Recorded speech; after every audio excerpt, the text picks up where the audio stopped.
Ok, irmãos, nós ouviremos neste momento a pregação da palavra do Senhor.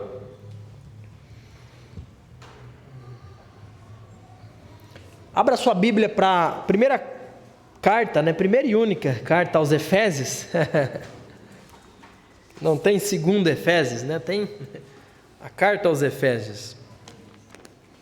Nós iniciamos o estudo dessa carta 2 domingos atrás e temos dado a continuidade, e é isso que faremos nessa oportunidade. Capítulo 1, nós iniciaremos hoje o versículo de número 3. Tá?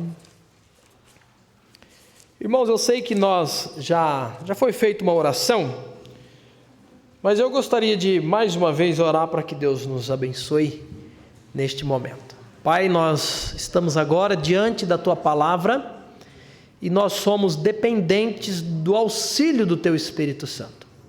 Nós precisamos que o Senhor nos ajude na compreensão do texto e referente a mim, me ajude na explicação do texto. O Senhor é aquele que traz, através da Tua palavra, fé aos nossos corações. Por isso nós pedimos que o Senhor possa agir, tornando a Tua palavra clara ao ouvinte, e que através dessa palavra o Senhor cumpra os Teus propósitos. Me capacite e receba neste momento toda a glória, toda a honra que pertence somente a Ti. Nós oramos no nome de Jesus e agradecemos. Amém. Irmãos, nós estamos nesta oportunidade diante do maior capítulo da Bíblia inteira, do maior parágrafo, se você teve o privilégio, a oportunidade de estar na escola, por pelo menos terminando aí o 2º grau, você vai lembrar que muito provavelmente a sua professora de português, o seu professor de português, ele te orientava o seguinte quanto à redação, Jussara, não sei se você é Kiara que não é português, mas funciona assim, olha, escreva sentenças curtas, escreva parágrafos, objetivos, que tragam desenvolvimento da ideia, mas de forma resumida, curta. Não fale demais, sem botar um ponto final. Não fale demais, sem de repente você iniciar um novo parágrafo. Isso é o que nos é ensinado, e é verdade isso. Mas nós estamos diante de uma situação em que o apóstolo Paulo vai escrever, e do versículo 3 até o versículo de número 14 é um único parágrafo. A nossa Bíblia em português, ela divide por versículos, e nos dá a impressão de que essa porção ela está fragmentada, mas no grego é um único parágrafo. E é como se não tivesse nem fôlego para respirar. O apóstolo Paulo revela grandes verdades de Deus, e é como se ele começasse a falar das bênçãos que Deus concedeu a nós e não conseguisse parar. Eu fico imaginando o contexto de Paulo na prisão em Roma, a qual não era ele, o escritor das suas cartas, mas ele falava e alguém redigia as suas cartas.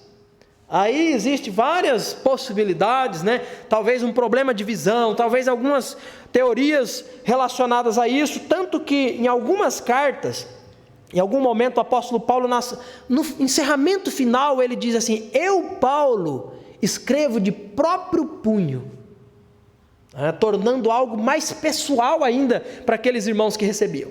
Mas via de regra, as cartas escritas pelo apóstolo Paulo era falada por ele, era ditado por ele, e alguém escrevia. E eu fico imaginando, o escritor, o redator dali do texto a qual Paulo falava por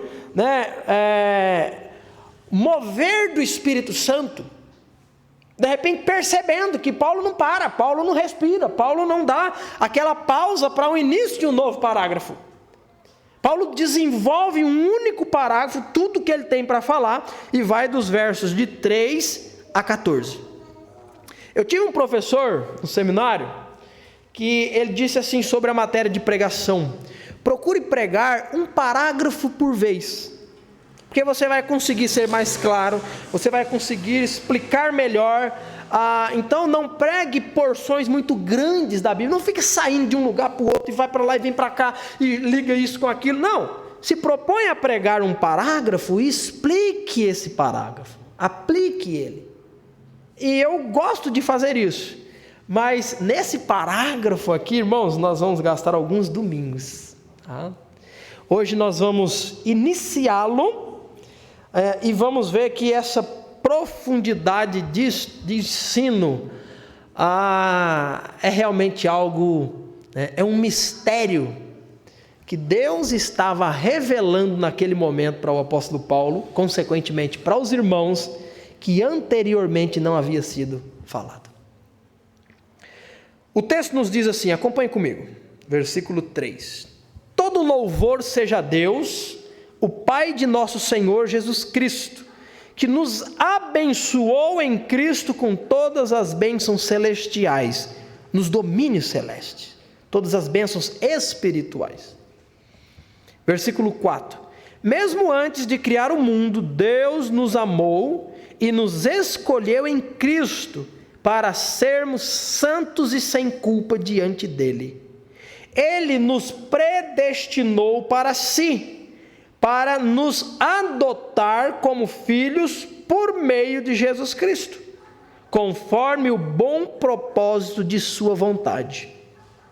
Deus assim o fez para o louvor de sua graça gloriosa, que ele derramou sobre nós em seu Filho amado.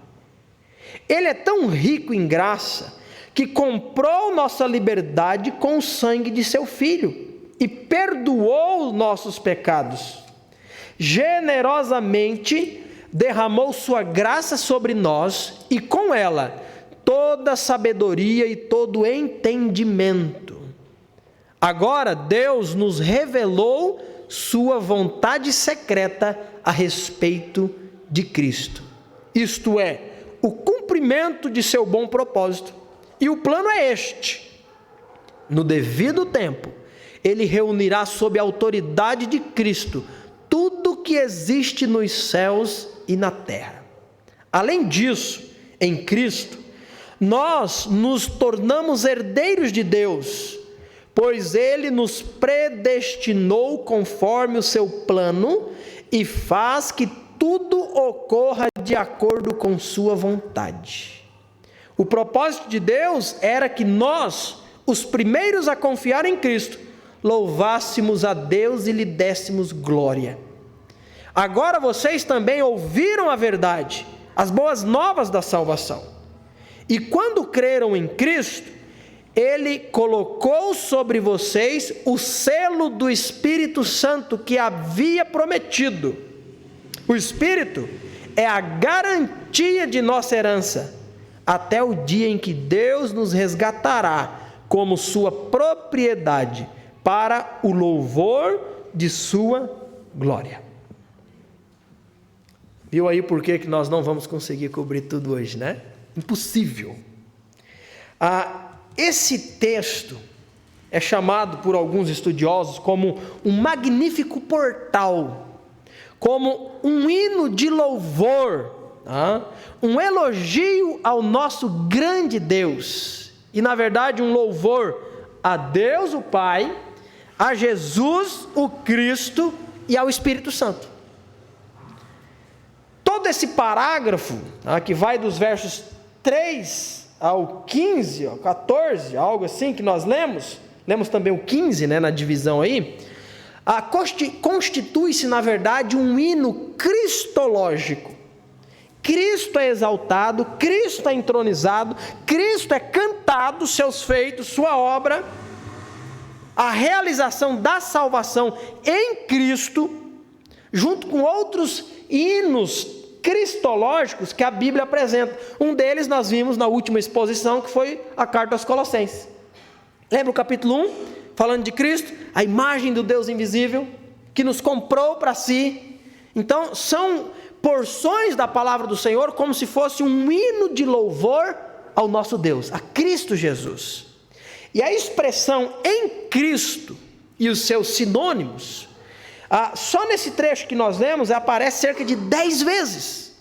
Então não é difícil concluirmos que Cristo é o centro desse parágrafo, que a obra de Cristo é o que está em evidência aqui, em Deus Pai, Deus Filho, Deus Espírito Santo, a Trindade como um todo, é exaltado aqui. E ao mesmo tempo que esse hino, que esse parágrafo de louvor, de adoração, a Trindade apresenta-se para nós nesse formato, nós podemos ver também que Paulo não apenas vai relatar a participação da Trindade, Deus Pai, Deus Filho e Deus Espírito Santo, mas ele vai revelar o propósito do porquê a Trindade agiu dessa forma. Isso é interessante. E nessas ações divinas feitas a favor de quem? Dos cristãos. Nós podemos ver que a origem das bênçãos está em Deus Pai. Nós podemos ver que o Filho é quem, na verdade, a esfera das bênçãos, elas estão, na verdade, em Cristo, o Filho. E nós podemos ver que a natureza das bênçãos está relacionada ao Espírito Santo. E eu vou continuar aqui, porque se a gente parar, talvez não avancemos. Está dando um pouco de eco, Gabriel, você está percebendo? Então nós podemos ver que nesse parágrafo singular, nessa estrutura trinitária, nós vemos o Pai elegendo, acabamos de ler, nós vemos o Filho redimindo e nós vemos o Espírito Santo selando, garantindo. E ainda nessa divisão nós podemos perceber, de certa forma, um aspecto cronológico. Ou seja, nós vemos o Pai agindo no passado, o texto diz desde a eternidade, ou na versão que eu li, antes de criar o mundo, nós vemos Deus Pai agindo no passado. Nós vemos o Filho agindo no presente, e isso diz respeito à sua vinda. E nós vemos o Espírito Santo agindo no futuro, e isso diz respeito também à sua vinda, o início da igreja, e o seu trabalhar conduzindo-nos até o momento em que nos levará à presença do Senhor na glorificação.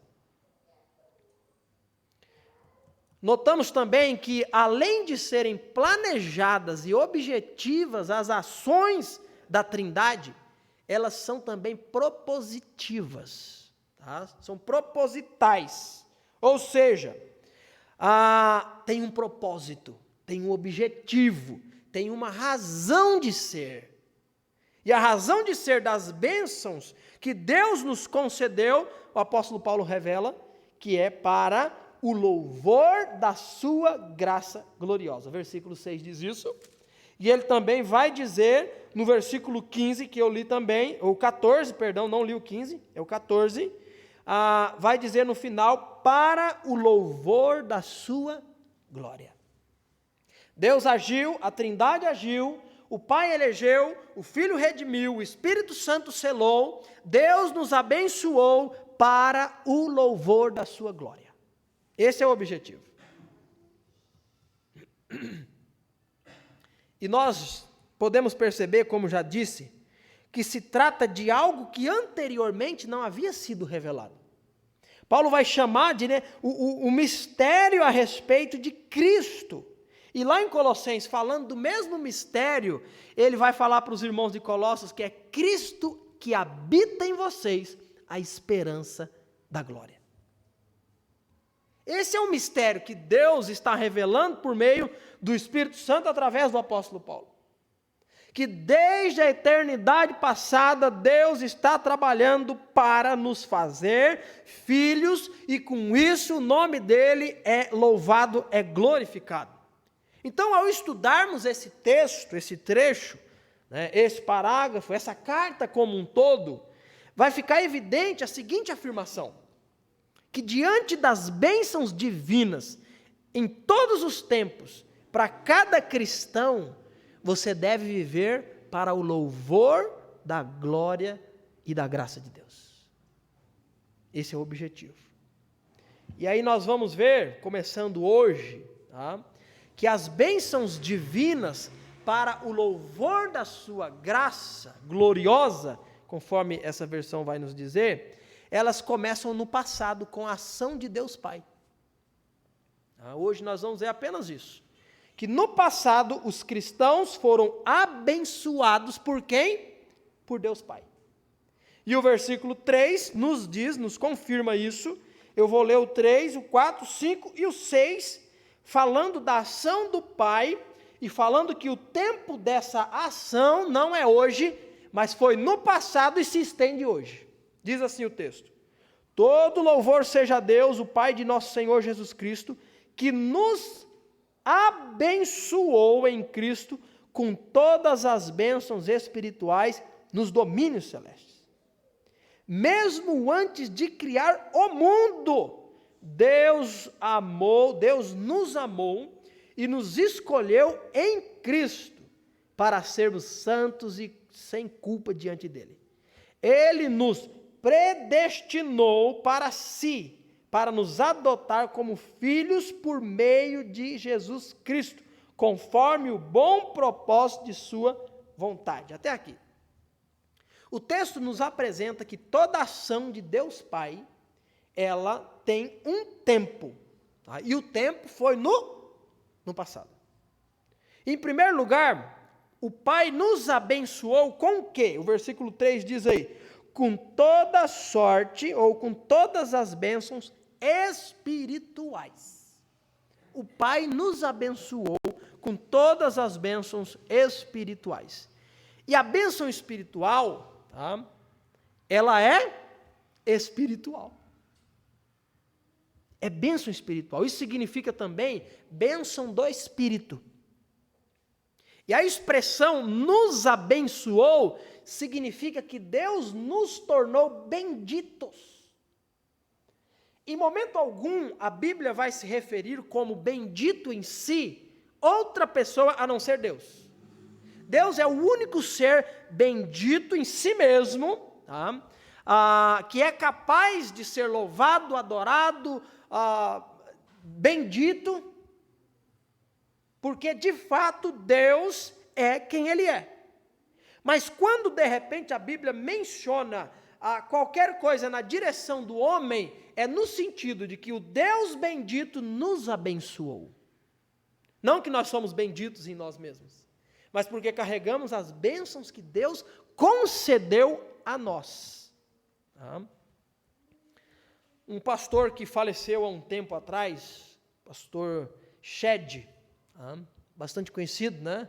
Não sei se você o conhecia, mas teve bastante conhecimento pelos seus bons escritos, né? Ele diz que o ponto central aqui é que não há bênção que não seja em Cristo. Deus nos abençoou com todas as bênçãos espirituais em Cristo. Ele está querendo dizer que todas as bênçãos são bênçãos porque elas são em Cristo Jesus. São bênçãos cristocêntricas. E a bênção espiritual do Novo Testamento, o que seria bênção espiritual? Ele nos abençoou com todas as bênçãos espirituais. Quais seriam as bênçãos espirituais no Novo Testamento? É a lei de Deus, em primeiro lugar, escrita nos nossos corações. É a ação do Espírito Santo, tornando a palavra de Deus uma realidade em nós. O conhecimento pessoal de Deus, podemos conhecê-lo. Paulo ora para que os irmãos em Éfeso, os irmãos em Colossos, pudessem ter maior conhecimento de Deus, porque conhecendo mais a Deus, eles teriam as suas vidas mais alinhadas, mais estruturadas, de uma forma que esse Deus pudesse ser louvado e glorificado. Isso é bênção espiritual, conhecer o Deus a quem servimos. O que seria bênção espiritual no Novo Testamento? O perdão dos nossos pecados. Jesus nos comprou para si. Aqui o versículo 7 diz que Ele comprou a nossa liberdade. Ele pagou o preço dos nossos pecados. Jamais um salvo em Cristo Jesus, jamais alguém que teve por Cristo o perdão dos pecados, irá passar sequer um segundo no inferno pagando os pecados, porque Cristo já pagou. Isso é bênção espiritual. A presença, a direção do Espírito Santo, a bênção da nova aliança, prometida nos tempos antigos, uma realidade para nós hoje. Bênçãos espiritual. As bênçãos, né, ou a bênção espiritual é a capacidade de vivermos acima das coisas passageiras dessa vida. Não permitindo que elas nos afetem, nos entristeçam, nos tirem a paz, nos deixem ansiosos, nos deixem temerosos, apreensivos. Ter a bênção espiritual de Deus nas nossas vidas é ter a capacidade de buscar em primeiro lugar o reino de Deus e a sua justiça. Não ficar correndo atrás de coisas que a traça corrói, que o ferrugem come, que o ladrão rouba. Viver baseado pelas bênçãos espirituais que já recebemos por meio de Cristo. É pensar nas coisas do alto, é buscar as coisas do alto. É não permitir que o nosso coração se enraize nas coisas desse mundo a ponto de perder a alegria. Quando nos é tirado aquilo que queremos, aquilo que gostamos. Quando os nossos sonhos são frustrados, nos desabamos e não temos força para levantar, por quê? Porque estamos direcionados por coisas deste mundo. A bênção espiritual é a capacidade de vivermos como peregrinos e forasteiros em um mundo que não nos pertence, mas que estamos aqui por um propósito singular, viver para a glória de Deus. Então o texto diz para nós que o Deus Pai nos abençoou com todas as sortes de bênçãos espirituais. Ele já nos deu. Ele já nos deu. Em segundo lugar, o Pai nos abençoou com bênçãos nos domínios celestiais. Diz aí, se você tiver com atualizada, talvez a palavra nas regiões celestes vai aparecer. E só em Efésios, essa expressão ela ocorre 5 vezes. Então ocorre aqui, ocorre no versículo 20, dá uma olhadinha que eu vou ler, do capítulo 1, diz assim, que ressuscitou Cristo dos mortos e o fez sentar no lugar de honra à direita de Deus nos domínios celestiais. Ocorre no capítulo 3, no versículo 10, que diz assim, o plano de Deus era mostrar a todos os governantes e autoridades nos domínios celestiais. Então está aí repetindo, e também repete no capítulo 6, versículo de número 12, diz assim, pois nós não lutamos contra inimigos de carne e sangue, mas contra governantes e autoridades do mundo invisível, contra grandes poderes neste mundo de trevas, contra espíritos malignos nas esferas celestiais. Então, só aqui em Efésios, essa expressão, ela ocorre 5 vezes.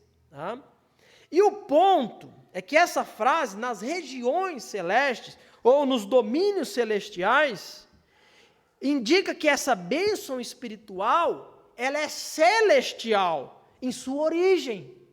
Ela veio a nós, ela foi dada a nós, porque do céu o Pai nos abençoou. Em primeiro lugar, não está se tratando de uma questão geográfica, de lugar, mas de origem.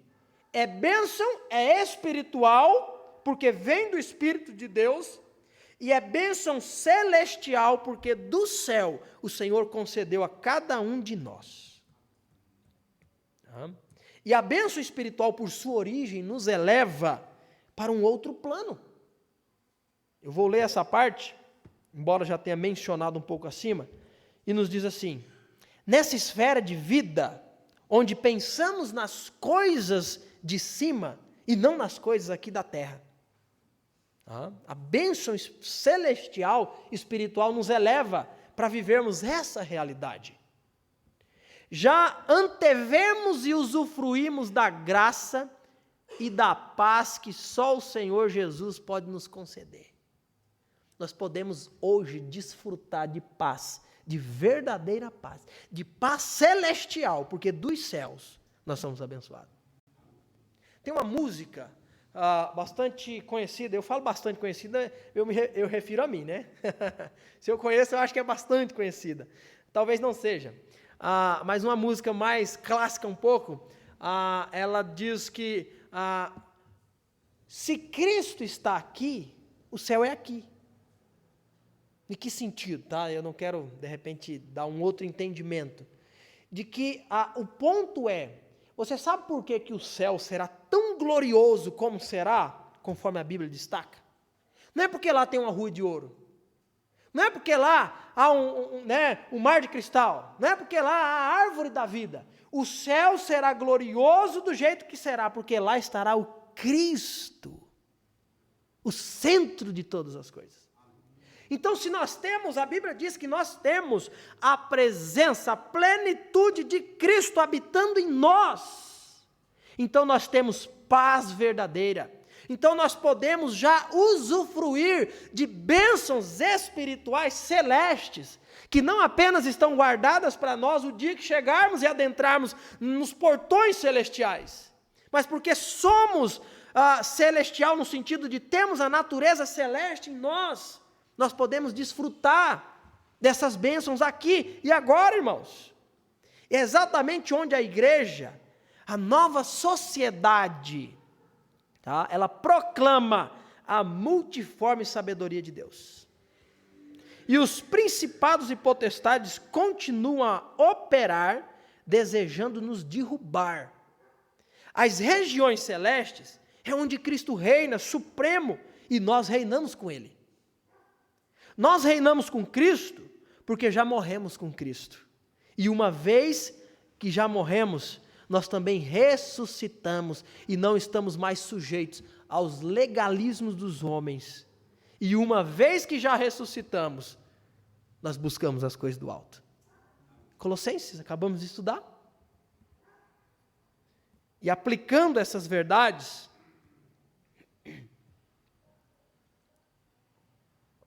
eu estou um pouco confuso quanto ao horário, porque até 3 domingos atrás a gente estava num outro horário, né?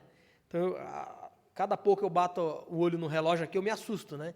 Mas estamos exatamente dentro do horário. Tá? Mas aplicando essa questão estudada até agora, Cristo nos abençoou com as bênçãos espirituais vindas do céu.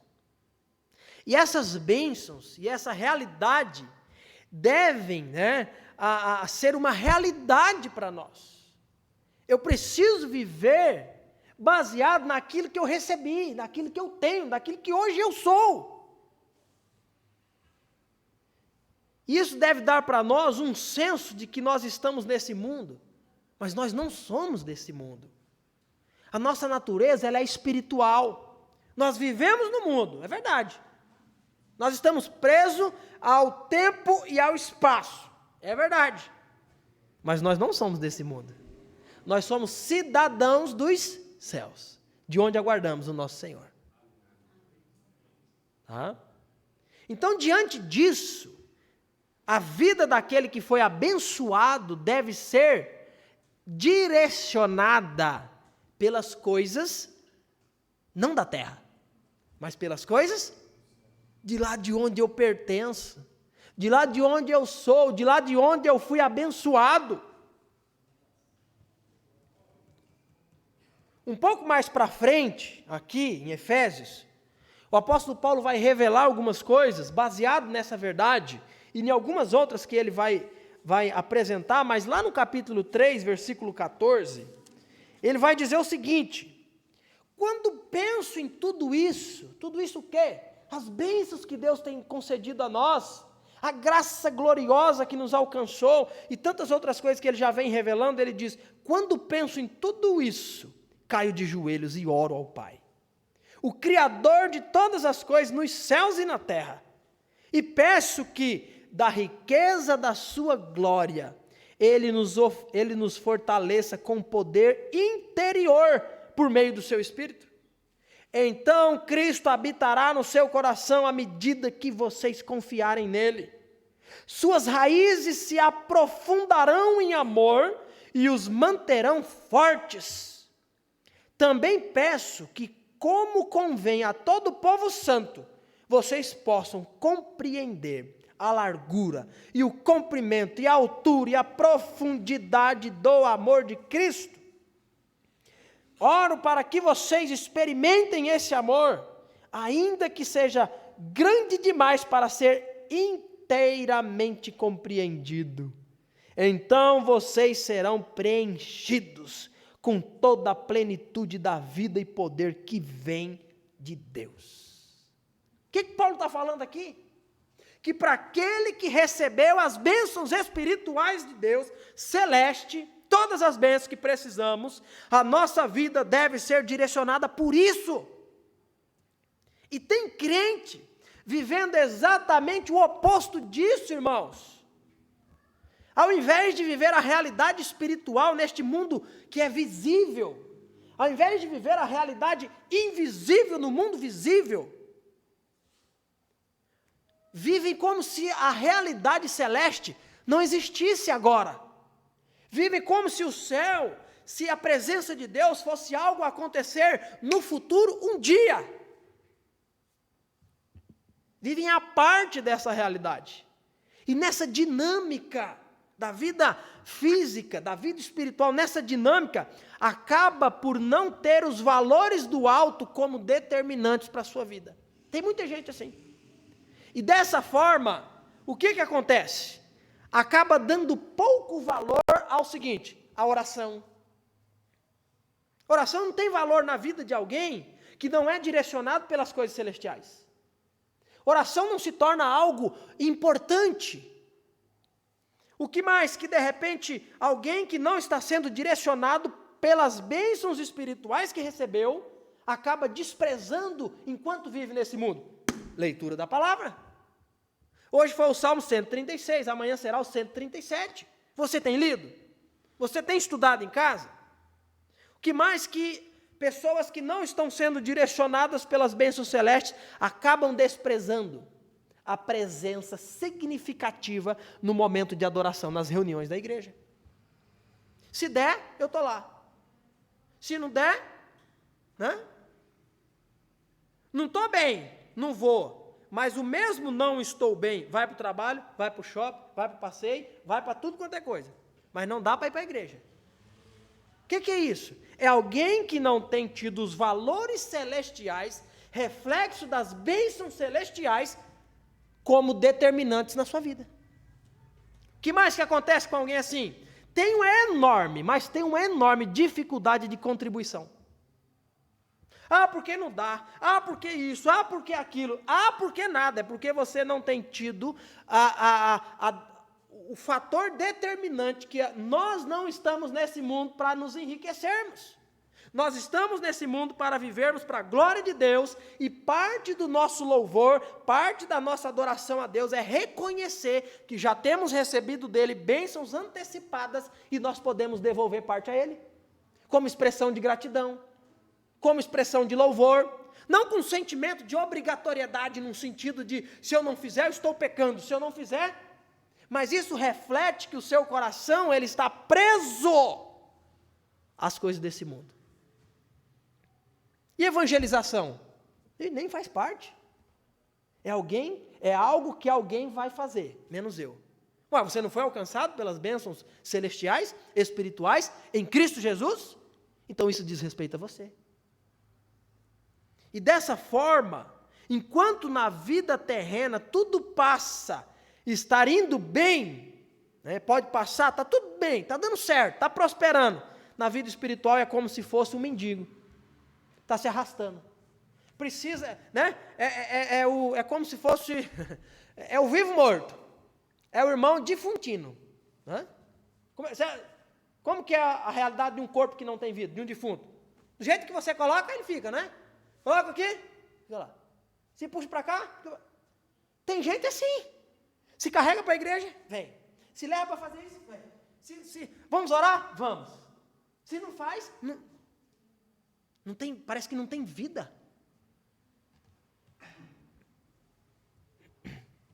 Nós precisamos ser direcionados pelo que recebemos. E o texto aqui, Paulo está dizendo, você que é salvo, você foi abençoado por Deus, com todas as bênçãos espirituais, através de Jesus. O que mais que o apóstolo Paulo vai falar para nós? Eu vou destacar esse ponto e pararmos por hoje, porque embora tentando fazer de uma forma mais didática, esse texto ele é extremamente complexo, teológico, e acaba às vezes sendo um pouco cansativo também. Então, vou avançar mais um ponto apenas, mas quando nós pensamos na ação de Deus, o Pai, no passado, para nos abençoar, o texto vai dizer para nós, versículo 4, que Ele nos abençoou antes da fundação do mundo. Você viu aí na sua Bíblia, no seu texto? Dá uma olhada aí. Diz assim, mesmo antes de criar o mundo, Deus nos abençoou e nos escolheu em Cristo para sermos santos e sem culpa diante dEle. O que o texto está dizendo para nós? Que na eternidade, Deus planejou, Deus escolheu, Deus elegeu aqueles que seriam apresentados em Cristo diante dele sem culpas, sem mácula, perdoados. É o que o texto está dizendo. Antes da fundação do mundo, Deus formulou um propósito em sua mente. A sua decisão se deu no passado. E aí, se te interessa ou não, o tempo verbal aqui no grego é um tempo chamado auristo. E o que o auristo diz para nós? Que uma ação ocorre no passado que se estende até hoje. É algo realizado no passado que perdura, que se estende, que segue até hoje. Então o texto está dizendo para nós que Cristo nos escolheu, Deus nos escolheu em Cristo, quando? Antes da fundação do mundo. Antes de existir tudo. Antes de existir terra, antes de existir os astros, os planetas, antes de existir qualquer coisa, quando tudo estava na eternidade passada, na mente de Deus, nos propósitos de Deus, nos planos perfeitos de Deus, Ele já havia escolhido, que eu vou usar as palavras dessa versão, escolhido aqueles que em Cristo seriam santos e sem culpa diante dEle. O que isso está dizendo para nós, ou as implicações disso? Que quando não existíamos, o Pai nos escolheu. E isso traz para nós que a questão da redenção em Cristo, ela traz o aspecto de que ela é totalmente imerecida. Não é através de obras meritórias da nossa parte, por um motivo muito simples. Você nem existia. Você não existia. Nada existia, é o que o texto vai dizer, antes de criar o mundo, ele já havia estabelecido isso. A eleição, então, ela é o quê? Um ato de Deus. O homem não pode basear-se em si mesmo, pois ele não é o fundamento da salvação, ele não é a base da salvação. A eleição, a escolha de Deus, como ato de Deus, quer mostrar que a iniciativa pertence somente a quem? A Deus. Deus não nos chama por causa dos nossos méritos, mas nos chama, nos elege, nos escolhe, apenas porque nos ama e assim o quis fazer por meio de seu Filho Jesus Cristo. Essa é a verdade que o texto apresenta para nós. E aí, para solidificar esse pensamento, eu vou ler o texto que já destaquei aqui nas anotações, Romanos capítulo 9, versículo 10. Se quiser projetar, Gabriel. O apóstolo Paulo vem falando sobre esse assunto, e ele vai usar uma história do Antigo Testamento, que é dos gêmeos, né, Jacó e Esaú, e Deus vai dizer, o apóstolo Paulo vai dizer o seguinte, contando a história: esse fato não é único. Também Rebeca ficou grávida de nosso antepassado Isaque e deu à luz a gêmeos. E o versículo 11: antes de eles nascerem, porém, antes mesmo de terem feito qualquer coisa boa ou má, ele recebeu uma mensagem de Deus. Essa mensagem mostra que Deus escolhe as pessoas conforme os propósitos dele, e as chama sem levar em conta as obras que praticam. Foi dito o seguinte a Rebeca: seu filho mais velho servirá ao seu filho mais novo. Nas palavras das Escrituras, amei Jacó, mas rejeitei Esaú. É uma ilustração de que os propósitos de Deus são cumpridos não com base meritória da nossa parte, mas por causa dos propósitos perfeitos de Deus. A escolha de Deus, ela é de Deus. E o próprio texto livra qualquer tipo de participação do homem na salvação. Que texto? O de Efésios. Como que o texto livra qualquer participação do homem na salvação? Porque o texto diz para nós, primeiro, que foi antes da fundação do mundo, você nem existia. E segundo, foi em Cristo. Antes da fundação do mundo, Deus determinou, Deus escolheu em quem? Em Jesus, não em você. Não em nossas obras. Não na igreja a qual você pertence. Mas a salvação de Deus, tá? Ela é estendida a nós através de um ato da sua escolha soberana, e o meio pelo qual se concretizou foi por causa de Jesus Cristo. Então o homem não participa de forma ativa na salvação. Tá? Pensar que essa escolha de Deus, tem base como conhecimento antecipado que Deus tem de todas as coisas, sobre o futuro, porque Deus sabe todas as coisas. Deus é onisciente. Deus conhece, né, quais são aqueles que lhe pertencem, quais são aqueles que vão, né, se arrepender e entregar suas vidas. Claro que Deus conhece. Basear que essa escolha que Deus fez antes da fundação do mundo, através de Cristo, é porque Ele conhecia que você o receberia, é dar para o homem o quê? A participação ativa. A participação ativa. Você recebeu, o outro rejeitou. E a salvação não é algo cujo antropocentrismo está presente, mas é cristocêntrico. É Cristo quem está presente. É o Deus que nos abençoou no passado, nos escolhendo, é o Cristo que nos redime, e é o Espírito Santo que nos sela, garantindo a eterna salvação.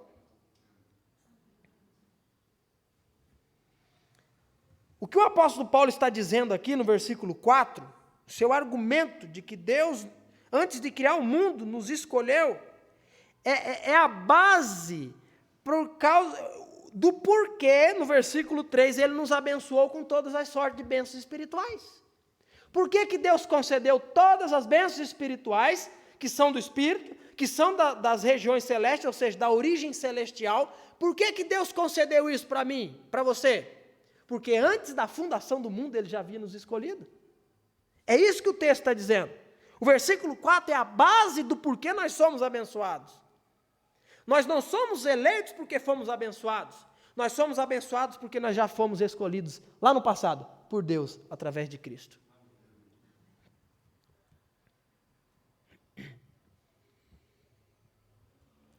Sabe por que Deus te chamou e se revelou Salvador a você? Sabe por quê? Porque antes da fundação do mundo Ele havia feito essa escolha. Você sabe por que Deus te chama para santidade? Fazendo com que você se apresente diante dele, sem culpa. Porque antes da fundação do mundo, ele havia determinado isso. E outro princípio que eu vou recordar mais no domingo que vem, mas aproveitando ainda os minutos que nós temos, é que essa escolha de Deus, ela resulta em algo muito singular. O texto vai dizer para nós o quê? Versículo 4. Mesmo antes de criar o mundo, Deus nos amou e nos escolheu em Cristo para quê?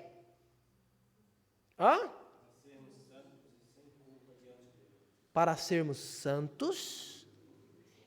E porque somos santos, estamos diante de um Deus cujos olhos são como chamas de fogo, limpos, sem culpa.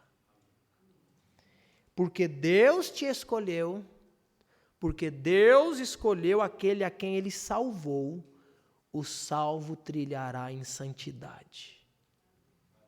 Salvação não desconecta de uma vida de santidade.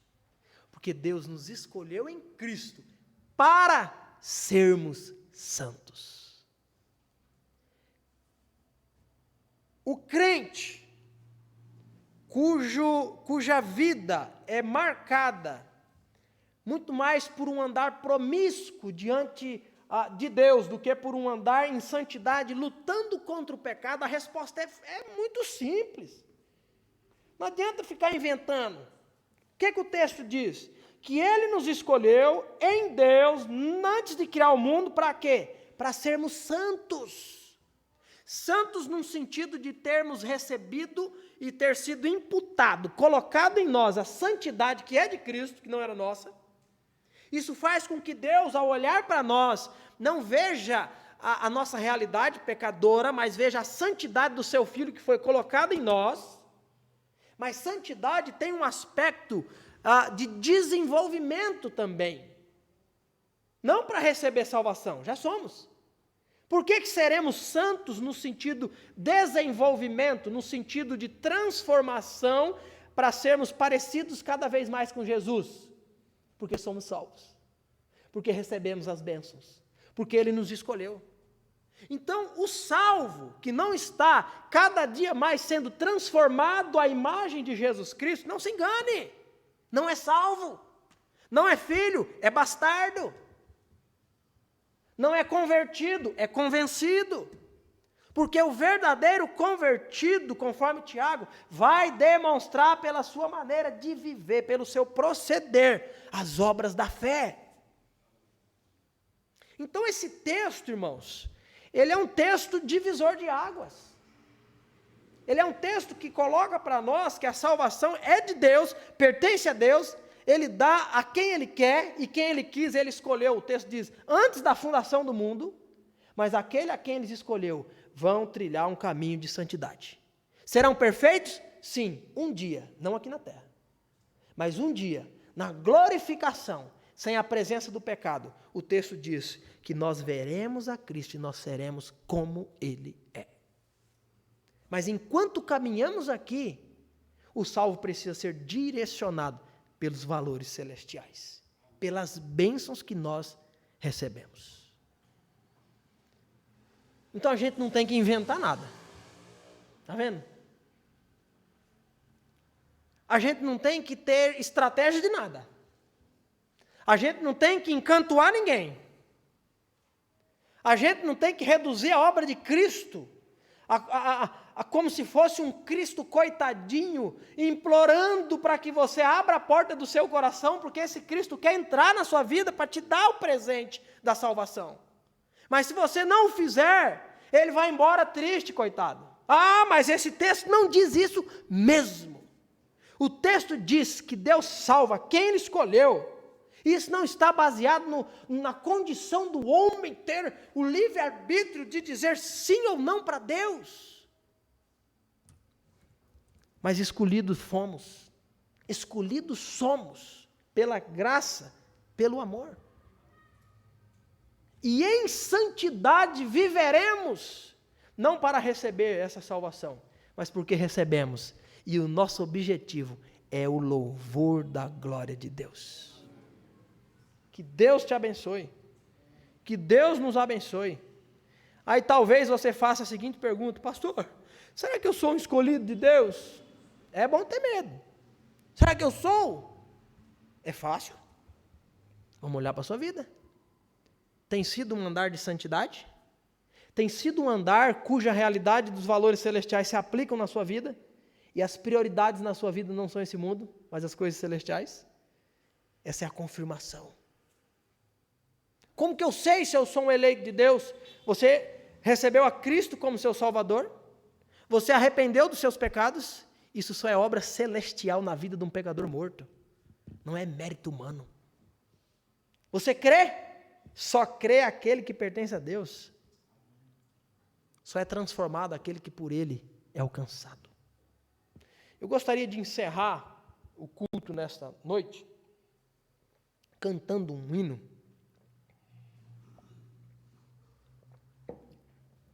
Cadê a Adriana que ia me ajudar? Deixa ela lá, que senão ela vem tão atabalhoada aqui. Eu sabia que eu estaria com a garganta totalmente comprometida e eu tinha pedido auxílio, né? A Adriana, né? Tá bom, chame ela. Também da dona Devani, mas faltou a passar com a dona Devani. Tá? Não tem problema, a Adriana virá.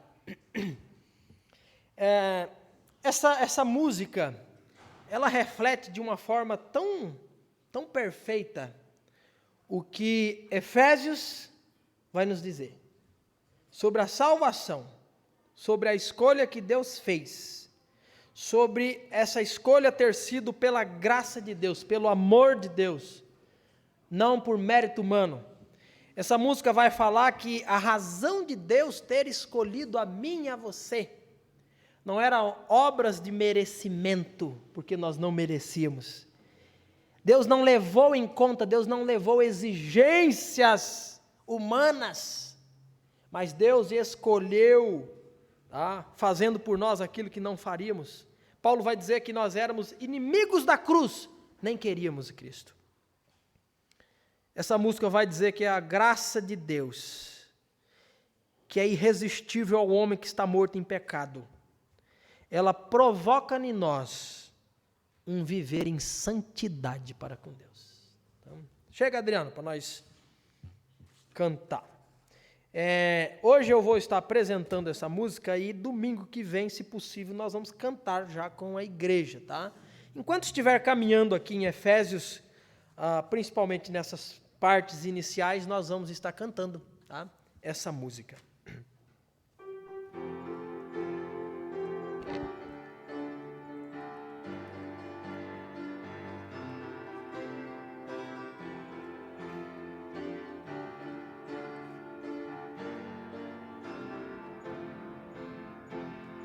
Pode um morto se levantar, pode um escravo se libertar, pode um cego se dar visão, ou se escolhe a salvação. Escolhido fui, escolhido sou, desde o princípio por Deus Criador.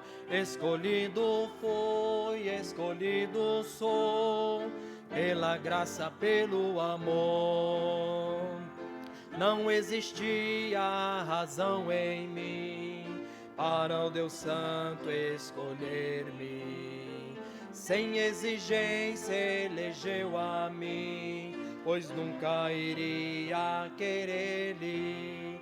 Escolhido fui, escolhido sou, desde o princípio por Deus Criador. Escolhido fui, escolhido sou, pela graça, pelo amor. Na morte de Cristo, o Salvador, a morte nos foi derrotada.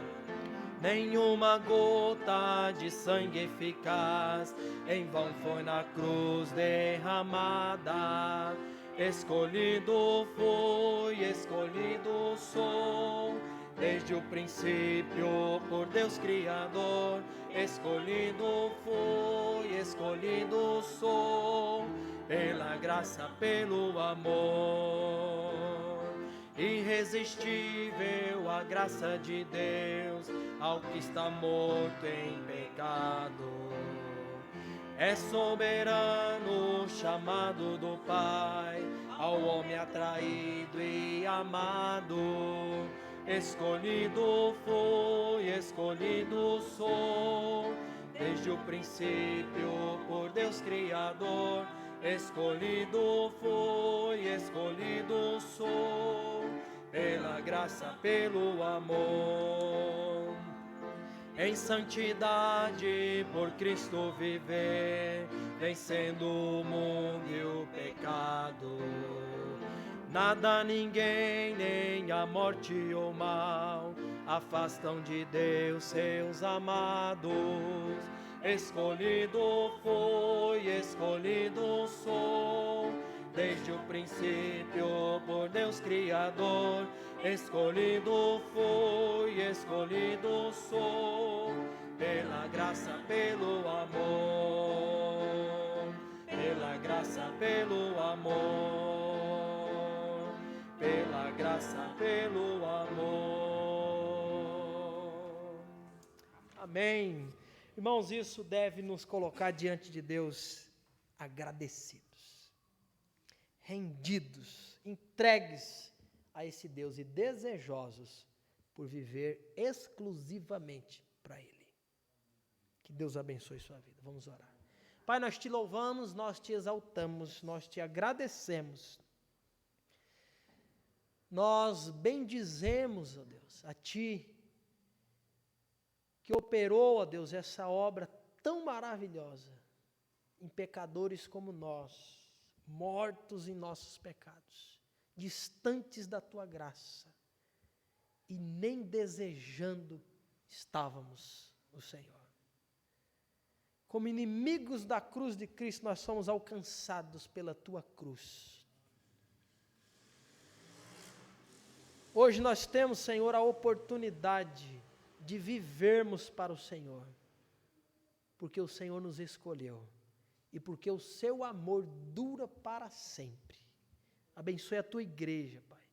Abençoe cada irmão, abençoe cada salvo em Cristo, que as nossas vidas possam refletir um verdadeiro andar em santidade para com Deus que nos chama, para com Deus que nos salva, para com Deus que nos transforma. Que até o dia em que nos encontrarmos com o Senhor na glória celestial, possamos nós verdadeiramente ser sal da terra e luz desse mundo, por um motivo singular, para a glória do nome do Senhor. Nos despeça em paz, nos conduza em proteção para os nossos lares, nos dê uma boa noite de sono, de descanso e uma semana abençoada em Tua presença. Oramos no nome de Jesus e agradecemos. Amém. Que Deus abençoe sua vida. Aqueles que nos visitam, que Deus abençoe, te direcione, te proteja, tá? E que possa o Senhor conduzir a tua semana também. Estamos dispensados ao toque do piano e uma oração silenciosa nós concluímos nessa noite. Deus abençoe a todos.